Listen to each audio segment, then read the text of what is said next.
بسم الله الرحمن الرحيم. السلام عليكم. كسو دوادا صافي channel oo aan kaga hadalno arrimo faa'iido u leh bulshadeena. Maanta waxaan ka hadlaynaa arrin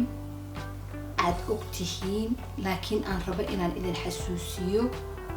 oo hadda ay maxay to gaalada ku shaqaysato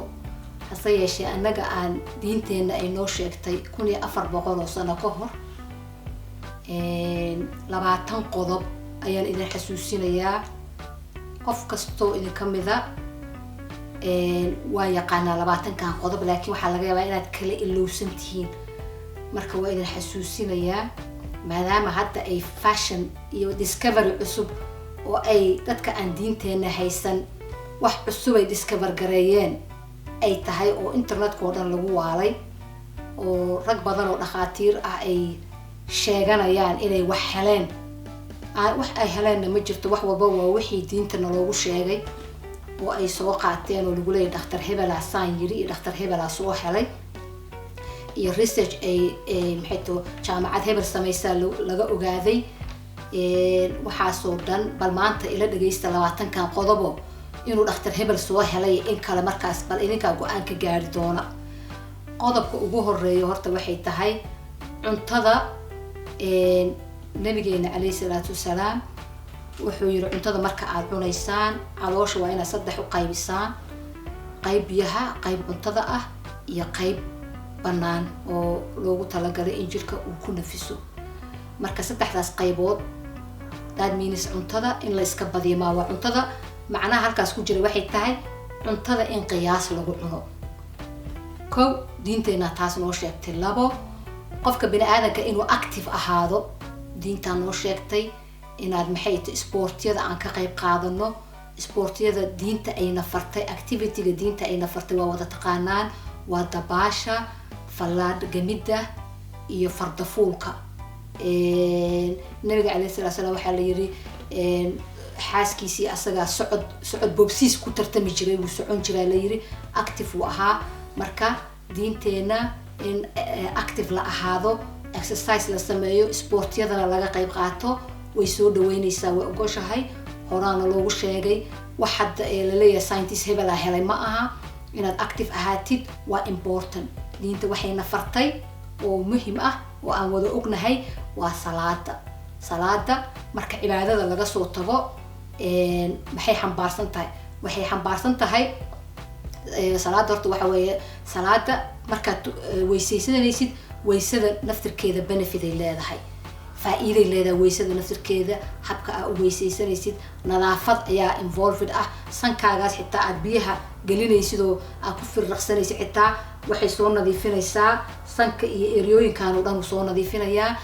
talaabo kasta oo weysada ah iyo talaabo kasta oo salaada ah oo aad qaadid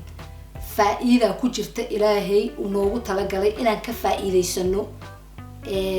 salaada annaka muslimana salaada tukanaa gaaladii laakiin arrintaas waxay u bedeleen maxay ahayd meditation waxa ay yiraahdaan meditation ama yoga inay sameeyaan ama meditation ay sameeyaan salaaday ka soo qaateen. qodobka afraad ee aan ka hadlayno waxay tahay kala sug intaan qodobka afraad u gudbin salaada faa'iidada kale leedahay waxay tahay haddaad u fiirsataan salaadaha marka aan tukano 5 salaadood aan tukanaa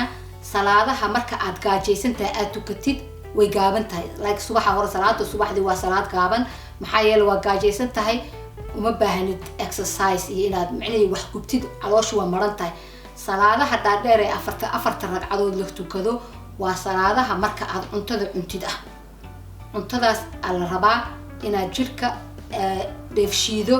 oo magaranaysaa jirka aad stretch garaysid oo wax yar oo exercise ku jira halkaas oo cuntada inaad gubtid loogu talagalay marka salaada cibaado horta number 1 waa cibaado oo de ilaahay wuxuu nagu siinayaa maxay tahay ajar uu naga siinayaa laakiin health benefits ay leedahay gaaladii hadda ay rabaan inay sheegtaan. qodobka afraad waxay tahay inaad cuntada si tartiiba markaad laqaysid aad maxay to calaalisid laqdid aadan dhug caloosha ku siin cuntada iyo biyahaba maxaa yeelay caafimaadka uma fiicna inaad cuntada ayadoo aan caad u calaashanayn aad laqdid ama biyaha aad qalalac isku siisid oo aadan tartiib u sibsib garaynin ma fiicna qodobkeena shanaad waa qodobka hadda internetka qabsado gaaladii oo dhan ay niman dhakhaatiir aad u badana hadda arrintan u campaign garaynayso waa soonka iyo faa'iidada uu leeyahay ayay ogaadeen waxay sameeyeen wax la yiraahdo intermittent fasting ayay aad hadda u xayeysiiyaan ilaahay waa noo sheegay bisha Ramadaan wuxuu noogu soo dejiyay waa sababa diinta maxaa la dhahayaa cibaadada ka sokow sababa jirkeena systemkeena iyo caafimaadkeena waa faa'iido ugu jirta darteed soonka ilaahay noo soo dejiyay sababahaas marka sababihii ogaadeen hadda marka intermittent fasting waxa weeyaan saacaday soomayaan maalintii intaasoo saacadooda la soomayaa kaloriga ay cunayaan way limit gareeyeen iyo cuntada ay cunayaan waa hababka la isku dhuubo waa hab fiican laakiin adiga qof muslimaata waxa sameyn kartaa uma baahnid intermittent iyo sheekooyinkaas waxa sameyn kartaa hadaa rabtid inaad miisaanka iska ridid cibaadana aad heshid iyo ajir ma sidii nabigeena calayhi salaatu wasalaam talaabooyinkiisa qaadi kartaa oo khamiisaha iyo isniinaha ayaad soomi kartaa marka intermittent fastingna halkaasay ka soo qaateen qodobka xiga waxay tahay dental hygiene cadayga in ilkaha la cadeeyo nabiga sameyn jiray of course waa cadaysanaa annagaba laakiin xaggaasay kasoo jeedaa iyo waxaa la leeyahay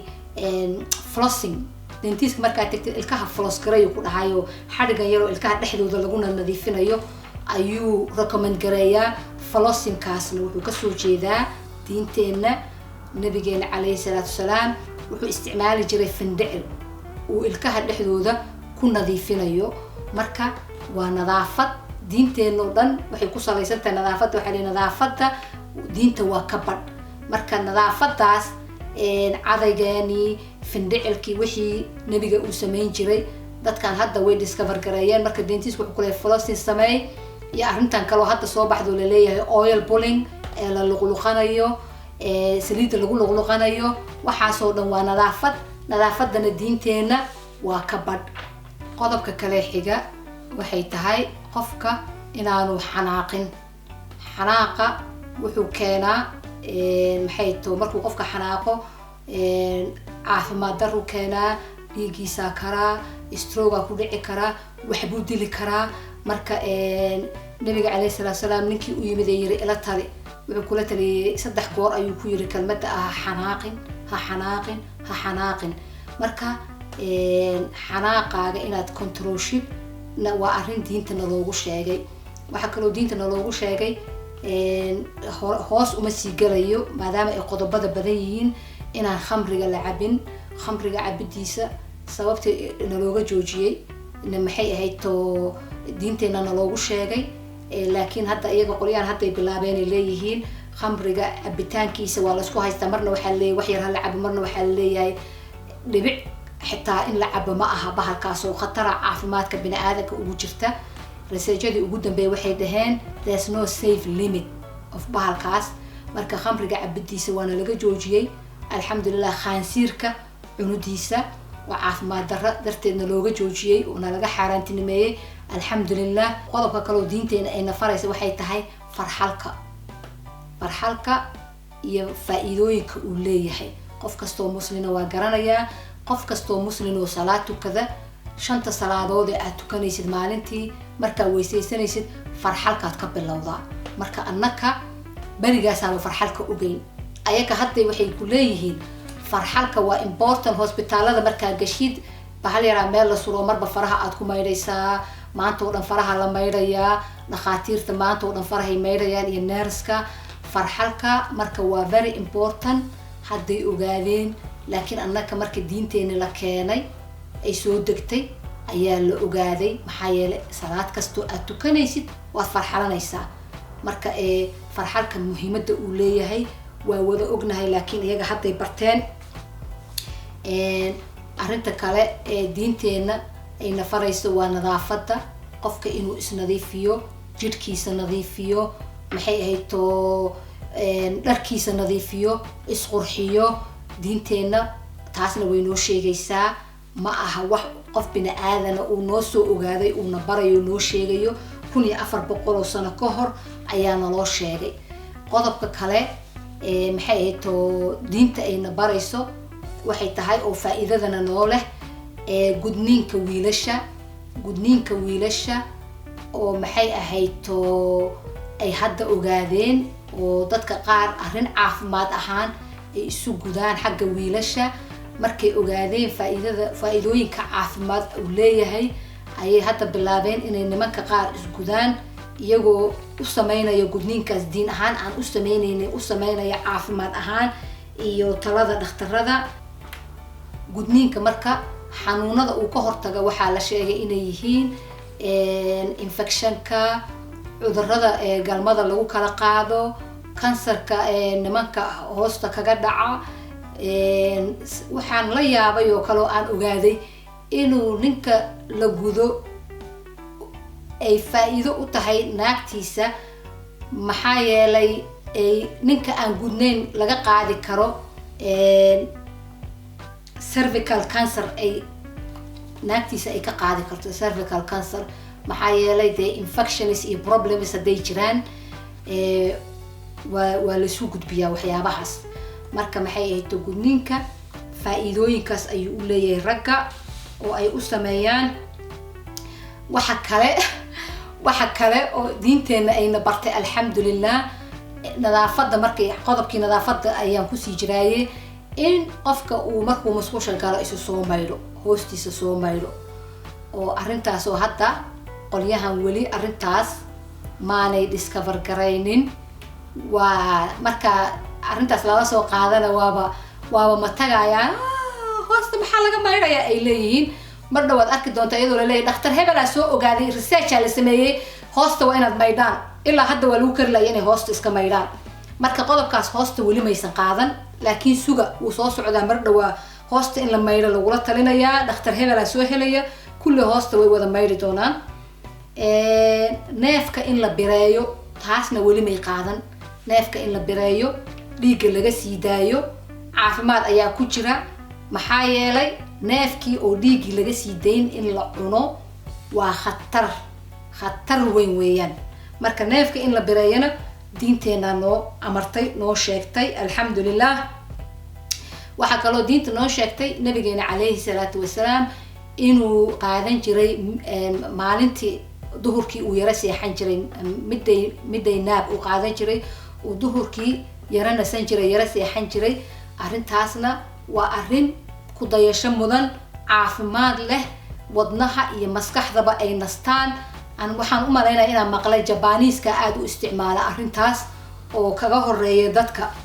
maxaa yeelay shaqaalahooda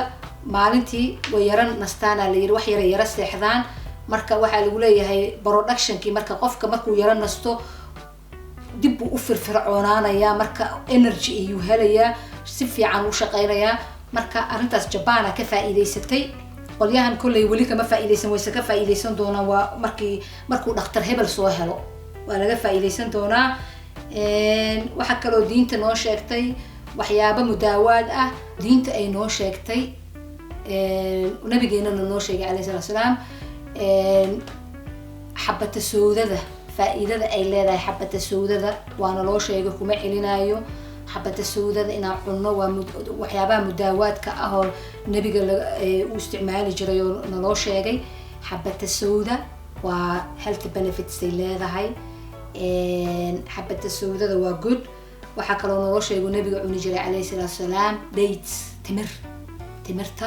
faa'iidooyin badan ay leedahay weliba soonka lagu jabiyaa. sababaha soonka timirta marka adoo maanta oo dhan soomanaa loogu jabinayana waa sababa caafimaad leh oo scientific ah.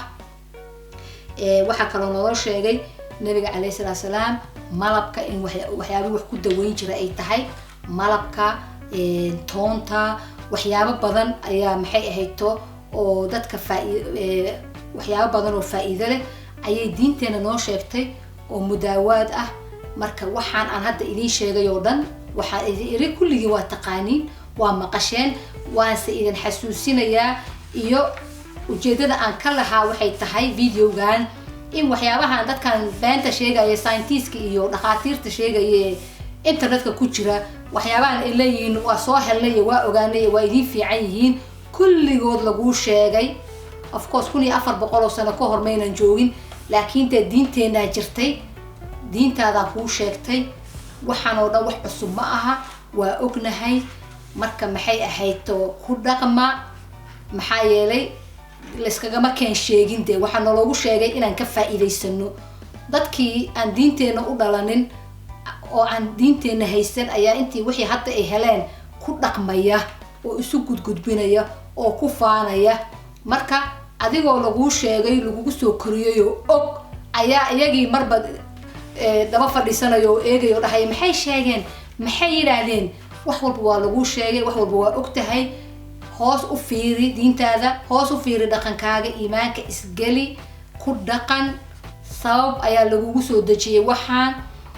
ka faa'iideyso hal arrin oo aan la yaabay rabaa inaan idin la sheer gareeyay bari hore inkastay sheeko hore ahayd anoo fiirsanay TV-ga Soomaalida waxaan ka daawaday qolyo jaaratiyadan NGO-yada iyo Soomaaliya meelo tuulooyin wareegaya oo dadka la dhahayo farxalka sida loo farxashaa la barayayo National Day oo farxal la barayo sida loo farxasha la barayo marka maalin aan qoslay waay qof muslim ah intuu gaal yimiday u baraya sida loo farxasho wax aan fahmi karo ma aha maybe ina idinka fahmi kartaan laakiin aniga ma fahmi karo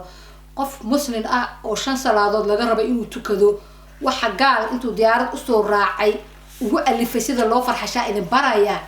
waxaan fahmi karo ma aha marka maxay ahayto maskaxda waxaad moodaa inay naga maqan tahay oo laga xaday maskaxdii ma aqaan wax maskaxdii la baxay oo dadkan wax walba aan u daba fadhiisanayna iyagana ay marba waxay intay soo qaataan ay rabaan inay dib nooga iibiyaan marka ala kulli xaal aan videoga soo gaabiye hadda ka faa'iideysateen waxaan idinka codsanayaa thumbs up subscribe gareeya la share gareeya inta aad jeceshihiin wixii comment hoos ku soo qora wassalaamu calaykum waraxmatullaah